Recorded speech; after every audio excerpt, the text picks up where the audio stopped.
Pour ce jour,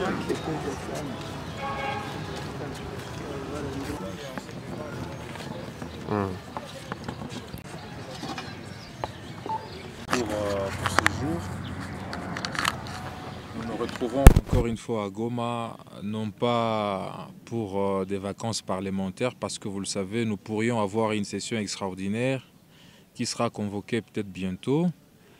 Mais nous sommes venus parce que nous avions prévu un grand événement. Vous le savez très bien, ça fait pratiquement 2 ans qu'on est sur ce projet. Pour la petite histoire, j'ai participé à une messe de jeunes au collège Mwanga, à la maison de jeunes. Et dans cette célébration, j'ai vu des enfants chanter et j'étais tellement émerveillé que je n'ai pas pu retenir mes sentiments.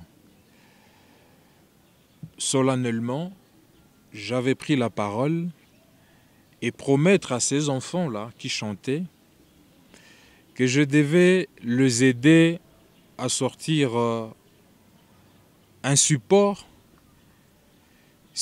qui devait les aider à dépasser les frontières dans l'évangélisation, mais aussi un support qui devait les aider sur le plan social. Ça veut dire, cet album, produit par ma fondation, la fondation Josué Mufula, tout le revenu que ça pourrait apporter devait servir à soutenir les études de ces enfants, ne fût-ce que participer au paiement d'un trimestre d'une année scolaire. Il est vrai que le parcours a été long, presque 2 ans, mais suite à ce que vous connaissez tous, nous avons connu assez de péripéties dans l'année 2019, l'année 2020, notamment avec l'avènement de cette pandémie, coronavirus. Il y a eu tant d'autres obstacles. Mais au jour d'aujourd'hui, nous bénissons Dieu parce que, comme vous pouvez le remarquer, l'œuvre est là, l'album est là, et nous devrions le présenter demain dans une grande soirée de gala de Noël. On devait donc célébrer avec toute la communauté chrétienne, avec tous ces enfants petits chanteurs qui devaient être à l'honneur, et tant d'autres invités. Mais malheureusement, vous êtes au courant de mesures sanitaires qui ont été annoncées par les autorités du pays, et nous ne pouvons pas passer outre. Et donc, nous sommes là pour vous annoncer que nous avons le grand regret de ne pas pouvoir tenir cette manifestation demain dans la soirée, demain le 22 décembre 2020 à l'hôtel Cap Kivu. Nous avions des invités d'honneur, notamment l'honorable chantre Paul Balenza, qui est aussi député national, mais un grand chantre chrétien, qui a participé artistiquement même dans cette œuvre, et il devait être avec nous à Goma, mais il a beaucoup regretté de ne pas pouvoir se déplacer suite à ces mesures-là, parce que l'événement est reporté, si pas annulé pour le moment. Et donc, avec toutes les dépenses déjà liées à cette organisation-là, la location de la salle, la confection de l'accoutrement de nos enfants et tant d'autres dépenses que vous pouvez imaginer liées à une organisation d'un tel grand événement. Qu'à cela ne tienne, nous restons sereins avec beaucoup d'espoir que ces mesures pourront être levées le plus tôt possible, afin que nous puissions réorganiser encore cet événement-là pour, bien entendu, passer un bon moment de jovialité avec la communauté chrétienne de la ville de Goma. Je ne saurais pas peut-être entrer dans les détails pour le moment et donc je voudrais me mettre à votre disposition pour certaines questions. Voilà. Toi, Xavier, ici, là où nous sommes, à l'extrême gauche, nous avons Monsieur Luc. Il est le représentant de parents de tout le Petit Chanteur. À ma droite, j'ai Julien Wenga que vous connaissez. Il est l'un des grands réalisateurs de cette ville et c'est lui donc qui a réalisé l'album. Et à sa droite, j'ai M. Valentin. Il est le responsable direct de Petit Chanteur, donc de la chorale. Et à l'extrême droite, nous avons Moses. Il est l'ingénieur des sons, donc c'est lui qui a arrangé les sons de l'album. Voilà, j'ai derrière moi le coordonnateur de la fondation. C'est lui qui coordonnait pratiquement tout le préparatif et qui faisait le suivi même de la réalisation. Et ben voilà, les gens qui sont devant vous et à qui vous pouvez tous poser des questions si vous en avez. Très bien. Et comme on a fini avec la phase de présentation, je me dis que cet album, c'est un caractère caritatif. Comme c'est pour l'Église. Et comme l'honorable Josué, c'est quelqu'un qui aide les artistes musiciens depuis bien avant, sans pour autant demander quelque chose en retour. Alors on se pose des questions. Nous avons eu quelques informations à notre possession qui parlent de certaines cotisations des parents des enfants pour la réalisation de cet album. Alors on se pose la question, est-ce que l'honorable Josué a fait une seule partie de cet album ou il a réalisé la totalité de cet album? Ça c'est la première question. Et la seconde question, c'est par rapport à ces personnes-là qui avaient déjà acheté des billets, parce que pour accéder dans la salle, il fallait payer un montant quelconque. Alors il y avait déjà peut-être que certaines personnes avaient déjà acheté des billets. Qu'est-ce que vous allez faire pour ces gens-là qui avaient déjà acheté des billets d'accès dans la salle? Merci. je suis du journal aussi d'information Émergence Plus. Moi, je voudrais justement, j'ai une curiosité et je voudrais savoir qu'est-ce que l'honorable gagne justement dans ce projet et en finançant. Moi, je ne veux pas dire qu'il a financé une partie. Je voudrais savoir qu'est-ce que lui gagne en tant qu'un homme politique, comme on le connaissait, comme nous le connaissons plutôt, comme un acteur politique. Il peut être chrétien, mais qu'est-ce qu'il en gagne vraiment d'une manière lucrative. Merci. Je m'adresse d'abord particulièrement au père curé de la paroisse Saint-François Xavier. Par rapport à la production et la réalisation de cet album, quel était l'apport de la paroisse d'une manière ou d'une autre? Du côté des parents, au curé, du côté des parents, êtes-vous convaincu de l'œuvre chrétienne dont vos enfants produisent dans le cadre de l'évangélisation? À l'honorable Josué Moufoula. Soyons brefs, s'il vous plaît. Oui. D'abord pour la première question posée par mon frère Jussé Kalems par rapport à une éventuelle participation ou cotisation des enfants dans l'organisation de cet événement. Je dirais plutôt que sa question me surprend. Hein? Je ne suis peut-être pas au courant de cela, mais je dirais que ça pourrait être une organisation interne au niveau de la paroisse. Hein? Et la chorale, je l'ai rencontrée, elle a commencé avant moi, elle sait comment elle fonctionne.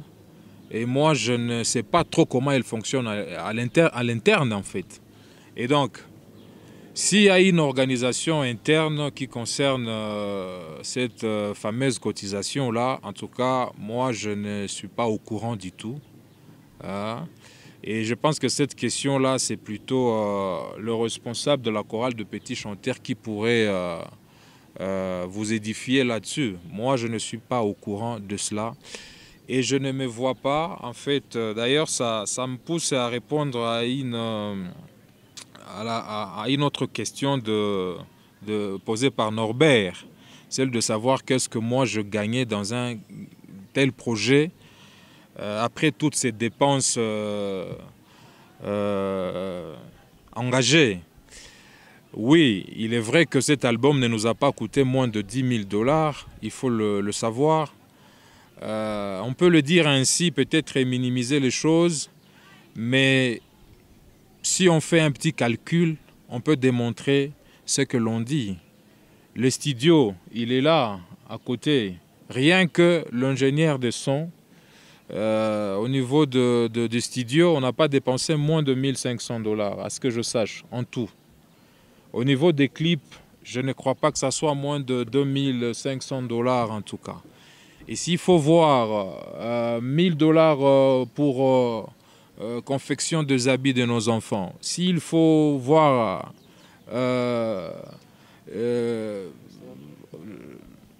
la production de support là, vous pouvez imaginer ce que ça peut donner, et surtout que la différence, c'est que nous voudrions faire quelque chose de différent cette fois-là. Pas un CD, mais un flash disque. Et donc, vous pouvez déjà imaginer ce que ça peut nous coûter s'il faut faire 100 pièces, 200 pièces, 300 pièces et l'allocation de la salle. Et surtout, le caractère de cette soirée-là, c'était une soirée de gala. Ça veut dire que les gens partagent quelque chose, ils mangent quelque chose, ils boivent quelque chose et puis ils suivent les enfants qui prestent. Donc, ça devait être une grande fête de partage de Noël. C'est un grand cadeau qu'on a voulu offrir à la population, mais surtout à la communauté chrétienne. Et donc, ce que je gagne, en même temps, je réponds à M. Norbert, c'est avant tout une satisfaction spirituelle et morale, étant chrétien. Et donc, pour moi, c'est un grand plaisir du fait que je le souffle de vie que Dieu me donne, de pouvoir faire quelque chose, me rendre utile à la communauté pendant que je suis encore vivant.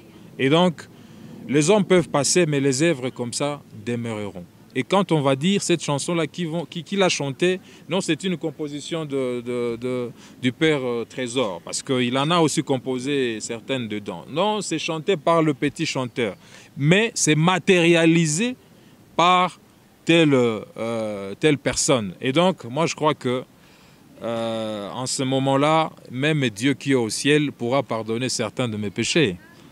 Et voilà, et donc l'objectif majeur, comme je le dis au départ, c'est que j'ai visé moi personnellement à ce que, une fois qu'on sortait cet album, que tout le revenu en tout cas, je n'attends même pas un 10 $, même $1 dans cet album. Tout le revenu devait être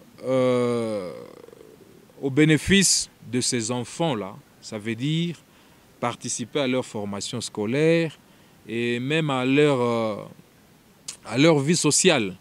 Et donc c'est ça, c'est une œuvre charitable, je peux le dire. Et donc je ne m'attends pas à récupérer un seul franc dans cet album.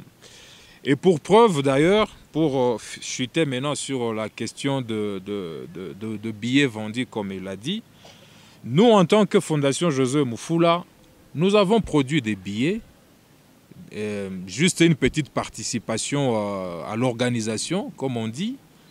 C'était, je crois, vous le savez, 3 500 pour adultes pour participation et 1 500 pour enfants. Je ne sais pas ce que c'est là pourrait peser par rapport aux moyens déjà engagés. c'est rien du tout. Et ce n'est pas la fondation qui perçoit cet argent-là. Nous avons produit des billets et nous avons mis ces billets-là à la disposition de responsables de cette chorale-là. Et donc, de la paroisse ici. Et donc, il est vrai que les billets ont été déjà vendus. Certains billets ont été vendus. Et nous remercions d'abord tous ceux qui ont participé à cette organisation de cette façon-là et qui étaient prêts à passer ces bons moments de jovialité avec nous de Noël. Mais si les choses sont aujourd'hui reportées, c'est parce que justement, tout le monde le sait, le coronavirus, c'est une pandémie qui menace et les autorités du pays ont décidé à ce qu'il n'y ait pas de manifestation de plus de 10 personnes. Et donc, nous, on est respectueux des autorités et nous ne pouvons pas nous imposer pour tenir à tout prix cette activité-là demain.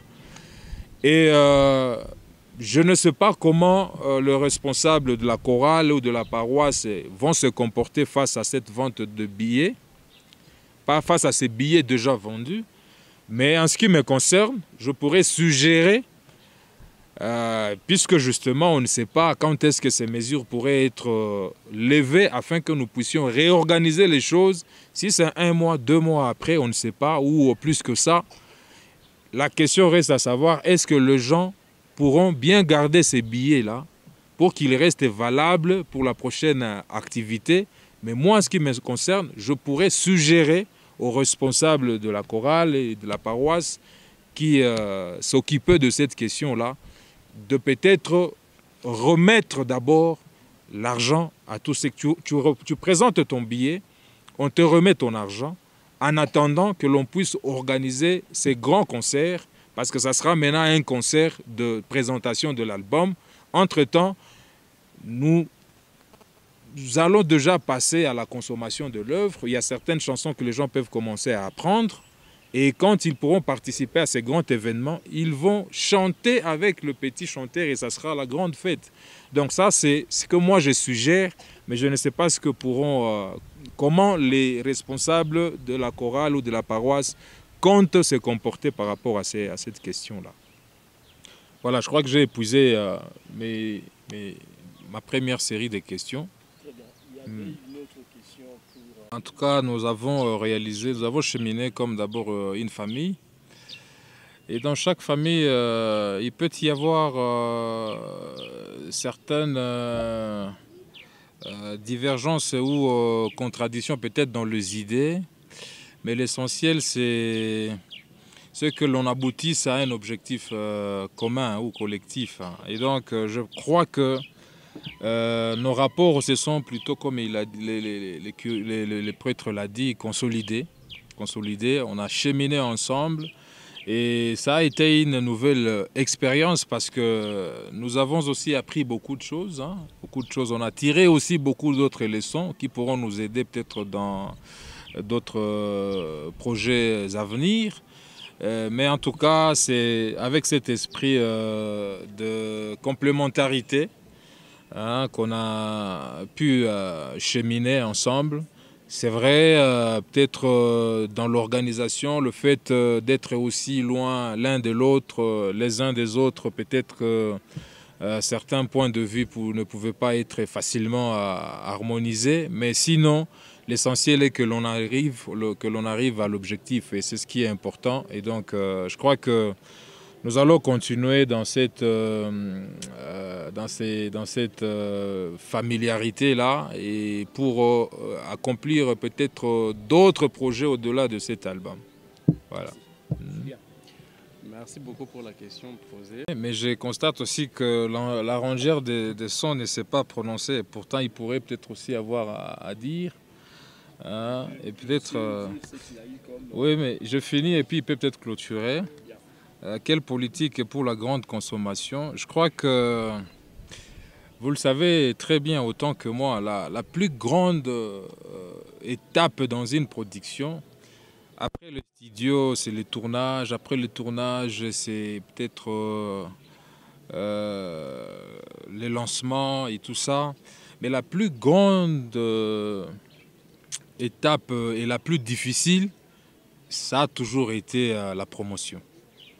La promotion et puis le marketing et la commercialisation de l'œuvre. Et donc, je crois que pour ce qui me concerne, je suis conscient et que je dois en tout cas accomplir cette dernière tâche qui est la promotion. La promotion, elle représente beaucoup et surtout quand il faut voir le nombre de chaînes de radio, télévision et tout ça, et même les plateformes de téléchargement. S'il faut prendre en compte tout cela, je crois que ça peut même prendre 3 fois plus que le moyen engagé dans la réalisation de l'œuvre. Quant à l'aspect de marketing et de commercialisation, en tout cas, ça, j'ai confié aux responsables de la chorale. Nous pourrions peut-être les aider pour certaines idées, sur certaines idées orientations, mais c'est eux en tout cas qui définissent cette politique de marketing et de commercialisation parce que, je vous l'ai dit tout à l'heure là, je ne m'attends même pas à avoir un seul franc de cet album. Et donc, tout l'argent qu'eux-mêmes pourront récolter de cette œuvre, eux-mêmes, ils sauront ce qu'ils vont en faire. Bien que moi, ma volonté serait que cet argent puisse participer un peu quand même à l'encouragement dans la scolarité de ces enfants-là. Mais donc, vous pouvez le constater d'abord, comme je le dis, la première politique a été de pouvoir sortir cet album, non pas comme on le fait d'habitude avec le support DVD et CD, mais nous l'avons sorti en tout cas sous support de USB. Déjà avec ça, c'est pratique, tout le monde peut se déplacer avec ça. Et même à bord de sa voiture, on peut écouter cette musique-là. Et il y a les clips dedans. Et donc, moi, je crois que c'est d'abord une facilité pour que l'œuvre puisse traverser beaucoup de frontières facilement. Et pour le reste, je crois que nous allons fournir assez d'autres efforts pour que cette œuvre soit pérennisée et que ça puisse atteindre l'objectif voulu, quoi. Voilà. Oui, ça, je crois que le prêtre ou les réalisateurs, ils peuvent s'exprimer par rapport à ça parce que voilà, les deux, ils vont peut-être se compléter. Concernant le nombre de titres, c'est 8 titres seulement, 9 titres plutôt, qui est à l'intérieur, audio et vidéo. 9. 9 audio et vidéo. Voilà. Ça, soit. Précision, ça fait 9. C'est 9 titres audio et visuels. Audio et visuel. Non, il peut finir sur cette question. Les messages ou. Alors, l'album porte le titre de Je chanterai ta gloire. Comme vous le savez, c'est un album à caractère religieux. C'est un album à caractère religieux. Et si le titre est Je chanterai ta gloire, parce que tout simplement le caractère est la louange, l'adoration. C'est tout ce que je peux dire sur le caractère de l'album. Bien, merci. Alors, on va finir avec Moses qui va aussi nous parler. Au nom de Jules Pascal, je suis petit chanteur de la paroisse François-Xavier Ndocho, cœur Saint-Augustin. Monsieur Jules, après la réalisation de votre album, vous avez quelle impression vous? L'impression que je remercie d'abord l'honorable Jojo Moufoula pour tout ce qu'il a fait pour nous et pour tout ce qu'il continue à faire pour nous. Au-delà de ça, vous n'avez pas autre chose à dire? Ce que j'ai à dire, j'ai une difficulté à dire à l'honorable. Quand on a une sortie, dans des autres paroisses, on manque les moyens de transport. Ça, c'est une demande alors. Ouais. Merci.